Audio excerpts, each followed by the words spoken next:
It's my pleasure to welcome you here to the Clark Howard Show. You know, our mission is to serve you and empower you with knowledge that helps you make better financial decisions in your life. And in this episode, I'm going to address something starting with a question, because we've had so many questions from people who were hearing this stuff and seeing this stuff about how 401ks are going away or the federal government's going to take our money and all that. I'm going to address that. And also, the airlines have decided that they want to charge you as much or more sometimes to check your bag as what it is for you to fly. Well, at least it would be great if fares were that cheap. And I want to make sure you know what's happening before you get to the airport. So, Christa, let's start with one. You've got one of many questions, just using this one as a representative one. So Kevin in Utah wrote in and said, Clark, I've been reading articles that they're talking about seizing our 401k funds to save Social Security. Do you know anything about this? If there's any truth to this, what do you suggest we do to prepare? So, Kevin, there's a lot of rumors that with how short of money Medicare and Social Security are, that the feds are just going to swoop in and steal the money from you, as has actually happened in a lot of developing countries, or less developed countries, what we used to call third world countries. And the rule of law in the United States is strong enough that I'm not worried about that at all. The idea, and there are a lot of scare lines, that's what I call headlines like this that draw eyeballs. There are a lot of headlines out there, scare lines, saying that the 401k is going away. There are the things saying the 401k money you have is going to evaporate, that the feds are going to run off with it, all these things.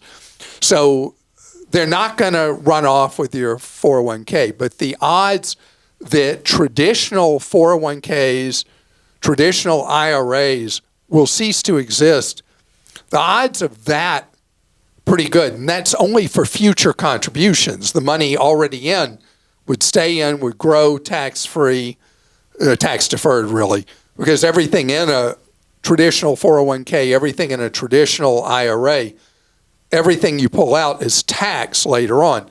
There's no incentive for the federal government to seize those funds because it's a tax time bomb for people who are in a traditional 401k or traditional IRA anyway, because every dollar in there, including everything that's earned, is ultimately taxed.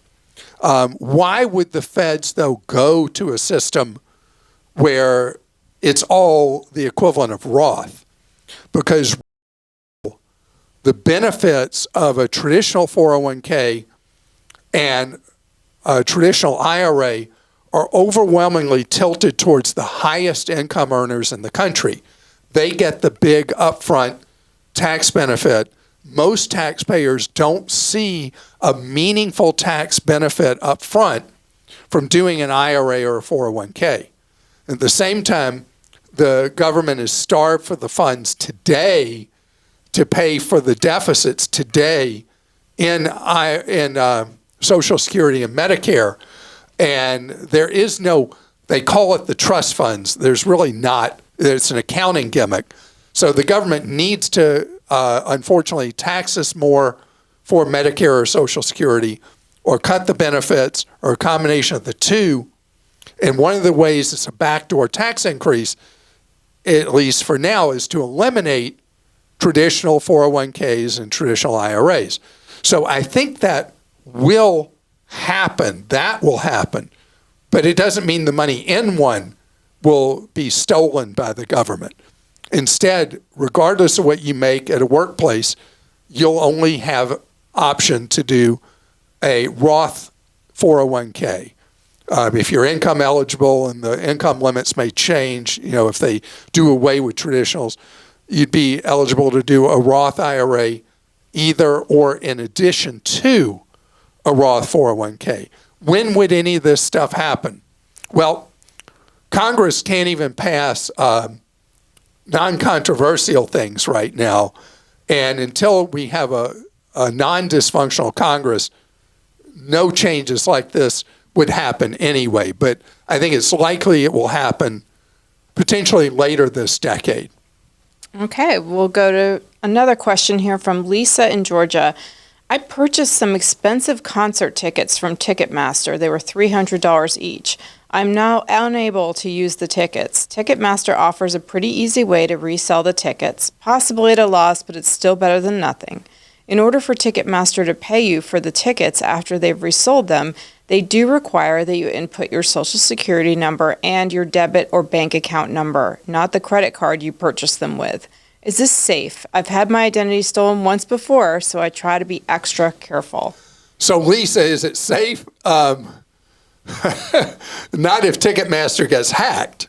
It is a standard procedure, and it's one of these cases where giving your Social Security number, let's start with that first, is considered to be a legitimate business purpose, because if you are someone who routinely buys and sells tickets and you're making money from it, ultimately they have to report to the IRS, and that's how the IRS knows you're running a ticket business and taxes you on it. Your sale of these individual tickets and a 1099 being issued to you later is not going to be significant or meaningful. But if you were doing this regularly, yeah.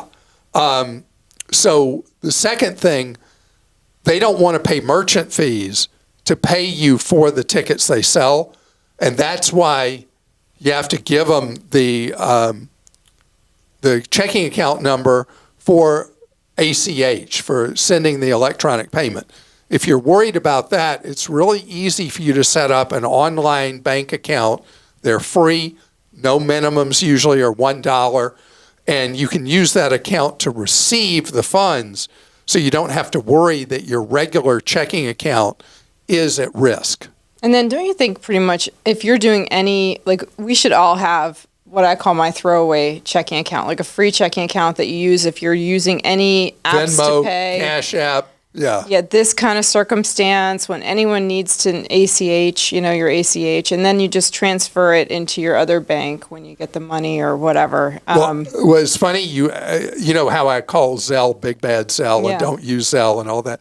So I had somebody who stopped me when I was walking the dogs just 2 days ago, and he said, so you tell me I can't use Big Bad Zelle, but it's the only way I can pay my rent, and now you got me all terrified. And I explained how you set up a separate checking account, not with the financial institution you have your banking with another one, preferably with an online bank because there's no fees, and you pay your rent through Zelle with it so that you don't put all your money at risk because of all the security problems that exist with Zelle. You don't want to have it attached to your regular bank account where you could lose everything in there. And if you have overdraft, you could lose that money too, because even the new protections that come with Big Bad Zelle have not relieved the risk overall to consumers using Zelle. Paul in the District of Columbia says, in just 3 short months, my student loans will be forgiven. Congratulations to you. My monthly payment is about $700. When they're forgiven, should I add that $700 to the $900 I currently put in my savings account every month? I'd say I have roughly 6 to 8 months of expenses in my emergency fund. Put it in a taxable investment account. I already max out my 403B with half Roth and half pre-tax and max out a Roth IRA. To lower my income enough to max out the Roth. That's enough. That's why he's doing half and half. Or pay even more principal on my mortgage. I currently pay $750 extra every month, and my interest rate is 2.75%. I'm overwhelmed with the options in a good way. What is your advice for one of your biggest fans? Well, first of all, Paul, it sounds like you could teach a seminar on living on less than what you make. I'm one of Paul's biggest fans. Yeah. That's pretty amazing. I mean, you live in one of the most expensive metro areas in the United States, Washington, D.C., the metro area, D.C. If you want to know what housing costs are going to be in much of the rest of the country in like 30 years, go see what it costs to live in the D.C. metro area. You'll feel like you're in Southern or Northern California. So you're obviously someone who has enormous discipline in how you handle money. So one thing, you didn't say that you are leaving any money available for leisure, fun, adventure, travel, whatever. You are doing so well with money. I don't want everything to be about saving every last penny. You deserve a reward because you've been so disciplined about paying on your student loans. You paid for 10, 20, 25 years, whatever it is, to qualify for the federal loan forgiveness of the remaining balance. So now suddenly you're going to have $8,400 a year extra.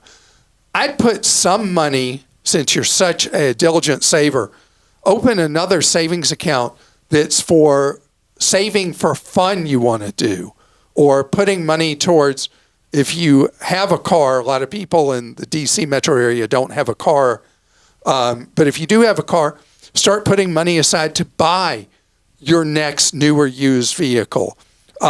If you are going to do more, though, just with net money you don't need for any of those things, I would add more to your investment account, not more to savings.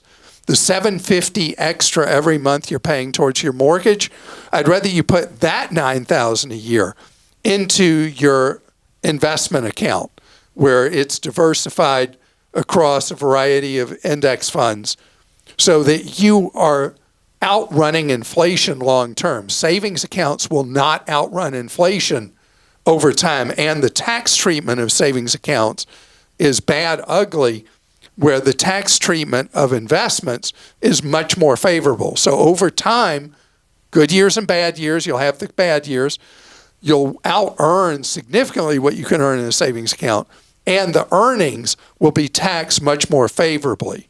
So I'm giving you a mixed message. Make sure you're putting some money aside for your enjoyment today and in the near future, because you're already saving so much money. And if there is more excess savings, I want you investing it, not saving it, because you already have such a big rainy day account. Coming up ahead, if you do take me up on this and you decide to take a trip somewhere, know the airlines are going to try to separate you from your wallet with baggage fees, and they're much, much bigger, starting pretty much now with the full fare airlines and with some others as well. I need to tell you the strategies to handle travel and what you do with that bag going forward. Okay, predictable as could be. The people that are travel writers, travel bloggers, people who do travel on YouTube, everywhere you look over the last week and a half, 2 weeks, they're all doing videos about why they only travel with a carry-on bag. And then what followed is I saw a number of stories about what is the best carry-on bag to use. And there was one headline I saw, how to pack for a 2-week trip with one small suitcase. And so you talk to anybody who travels regularly, and you'll hear one thing consistently, that they never, not ever check a bag. I travel, no matter how long I'm going away, one small carry-on bag of the dimensions I'm allowed to take, 22 by 14 by 8 or 10, I forget. I always buy the regulation carry-on bag. And as I shared recently from a question from a podcast, I use the Sam's Club Members Mark carry-on suitcase. It's $89, and it is a phenomenal carry-on suitcase. And a lot of these articles I saw, people are talking about carry-on suitcases that are $1,200, $750. I mean, just incredibly expensive suitcases. And I'm like, are you going to a fashion show for luggage? I mean, the Sam's Club Members Mark suitcase has supplanted my old, worn-out Costco Kirkland Signature carry-on. They don't sell for now, a Kirkland signature carry-on. But the reality is you learn to pack in a way that works. I'm going on a 12-day trip soon, and I've got everything thought out in my head to get it all in one carry-on suitcase with my backpack as well. And I'll be fine, and I won't smell, I promise. I shower, and I'll have enough clean clothes to get through the time, because the baggage fees are, depending on the circumstance, they're $35, $40, $45 for a single check bag. And if you have a second check bag, it bumps up from there to a higher cost. And this is JetBlue, American, United, Alaska. I'm trying to remember who else raised the bag fee. But it's pretty much across the board, except for Southwest, where bags fly free. And so you can check 2 bags up to 50 pounds. So I say I never check a bag. When our daughter went off to college, was that 7 years ago? Cross country. What we did was we bought inexpensive, large check baggage size bags. They were like, some of them were $40, some were $50, very low quality. And we loaded them up with stuff, and each of us took 2 of these. So we had 6 of them flying across the country. And so we were able to move 300 pounds of stuff across the country for free with Southwest. Now, also, if you are a customer of one of the full fare airlines, American, United, or Delta, some of the other airlines do this as well. If you have their annual fee credit cards, you will get 1 free check bag each time you fly. And so that will make the lowest tier usually is $100 from one of the airlines. If you regularly fly a full fare airline and you think I'm nuts with the carry-on and you want to check a bag, you can get their lowest tier credit card that qualifies for a free bag, and you'll make back the money pretty quickly, because depending on the airline and the card, it may qualify for everybody on the reservation that you paid with that airline card. So each of you would get 1 free check bag, which would save, I mean, think about 2 people going, that's $160 or so. You'll save on 1 round trip with each of you having a check bag. And so inquiring minds want to know, is I have been asked repeatedly, we've been on a ton of cruises as a family, and a lot of the cruises have formal nights. And so then you're having to take a whole nother wardrobe. We don't go to the formal nights. On those nights, we go to the cafeteria on the ship, or a more casual place on the ship that you don't have to dress up, because the whole idea of being on vacay for me is not having to dress up. And I know there are people who love dressing up on a cruise and having all the pictures taken and all that. That means nothing to me. And if I have my bag with me, I know it's going to get to where I'm going. But if I check the bag, think about the numbers game. How many bags the airlines lose every single flight? Many never to be reconnected with you. That's why I don't check a bag. All right, and that's the truth. You walk the walk. Clifford in Kentucky says, thanks to you, I'm getting my finances in order. But over the last couple of years, I've not been able to travel like I used to. Now I'm lowering my debt and increasing my income. So in the next couple of years, I would like to travel with my daughters. I wondered if, and they name, the Bank of America, I'll just name it, Travel Rewards Card or the Wells Fargo Autograph Card would be best. I had issues with Capital One before, so I kind of ruled out the Venture X card, unless you think it would be significantly better than the other 2. So it's The elite travel cards that are not specific airline related, there are 3 that are the most respected in the industry. And the first is the American Express Platinum, and it has a massive annual fee. It's $700, $695 if we want to be precise. And it's really designed for people who like fancy hotel rooms, who might want to sit in fancy seats on a plane, that kind of thing. So I don't recommend that for you unless you really like elite travel. So it leaves 2 choices that are the most respected. First, from Chase. Chase has 2 versions of the Sapphire. One is $95 a year and is considered to be the best bargain of travel cards for people who are traveling, want benefits, but don't want the full array of benefits. And then the second from Chase is the Sapphire Reserve, which is a $550 annual fee. I thought it was more, but $550 annual fee. And it has a lot of additional things, free lounges and a lot of airports. You $300 credit and travel. $300, so you got back $300 of the $550 each year. And then the third is the previously mentioned by you, the Capital One was a nightmare for you. The Capital One Venture X, what makes it such a great card is it has a cheaper annual fee, $395.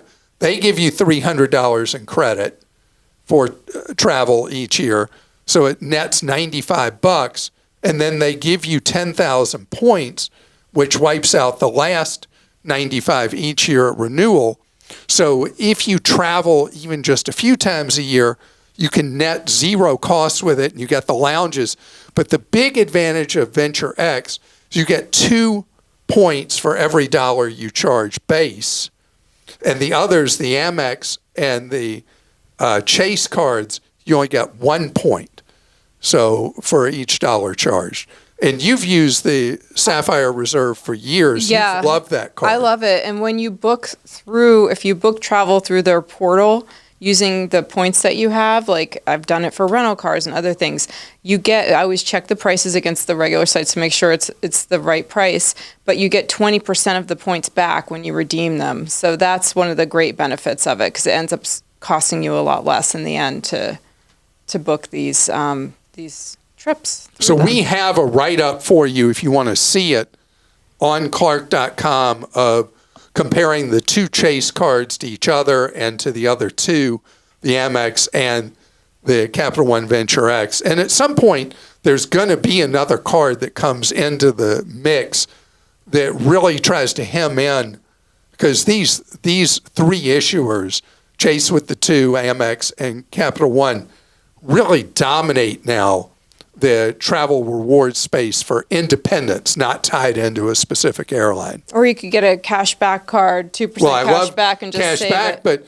as you said, you want to start getting travel in your life. And if you're going to travel regularly, that's when having one of these works. If you're not going to travel regularly, you just occasionally will pop out there and go somewhere, then doing the Sapphire Preferred or doing a simple cash back card has no annual fee would be usually my favorite, because nobody tells you, no seats are available using your points on that day.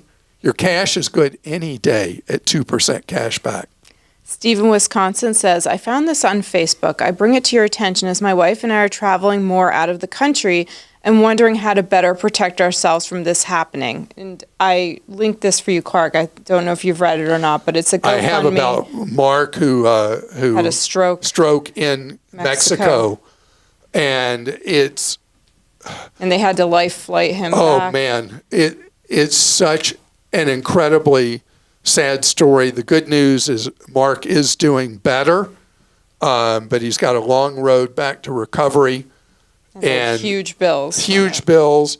And in Mexico, where he was, if you end up in a hospital, they will not treat until you paid a deposit up front in thousands of dollars. They will not release a patient to another medical facility until whatever bill you've accumulated there is paid in cash. And the whole thing is just a horror. And so this goes to something that comes up probably 5-6 times a year. People will ask us about travel policies. Going back to the cards we talked about, the cards, the premium travel cards will help with a VAC, but they won't pay the bills.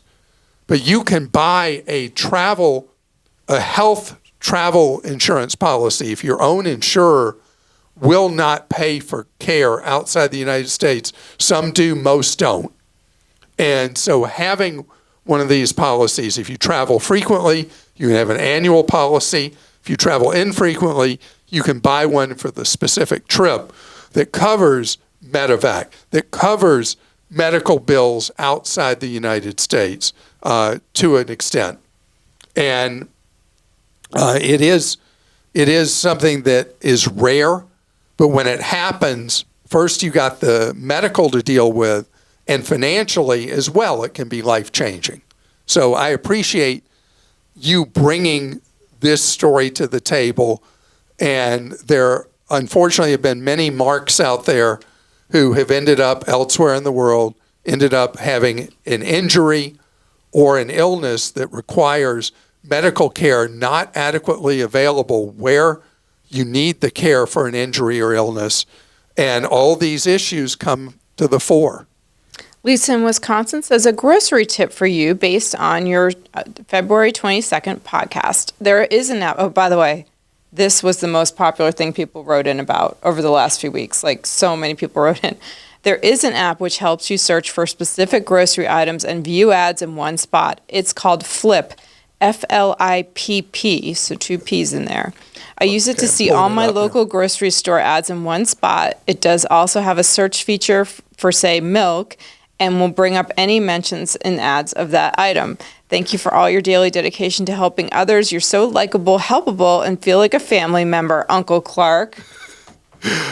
Lisa, I got to thank you so much because somebody stopped me right after that podcast and said, why are you not using FLIPP? So I downloaded it. It is awesome.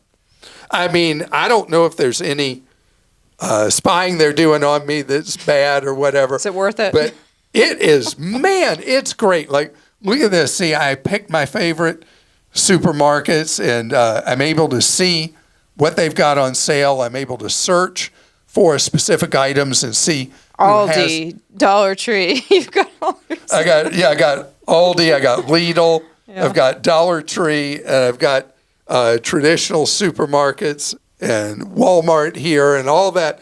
And it is such an incredible time saver. And thank you, Lisa, and all the others. Yes, you can stop writing in. Wrote in. No, please, write all you Yeah, want. sure. I mean about FLIPP, but I mean, I got stopped immediately by someone saying, "You're not using FLIPP?" Yes, now I'm using FLIPP. It makes it so much easier for me to see who's got the best sales that week. I should probably mention it again in Clark Stinks, since half of them came into Clark Stinks. We'll just quickly mention it this week. Remind me. Okay. That I was really stinking it up that I didn't know. This is what Clark Stinks is all about, the Clark Collective, giving us knowledge. Members of Team Clark. Clarkies. Making it happen. You love the Clarkies thing. Well, it wasn't my first choice that was yours. You liked Clarkies, like Swifties. Yeah. But then we had trouble with the Clarkies. Yeah, I wanted a Clark Squad yeah. Yeah. Well. Clarkies it is. We way digress. But thank you so much for joining us today. And thank you for being of service to your fellow listener and viewer. This is really great stuff. We all learn together. There's no way, I'm just a guy, there's no way one person can have knowledge about all these different things and changes that happen and all that. And that's why it's so important. We're all there for each other. And remember what we're devoted to, that you learn ways to save more spend less, which is what FLIPP is about, and avoid getting ripped off. Have a great rest of your day.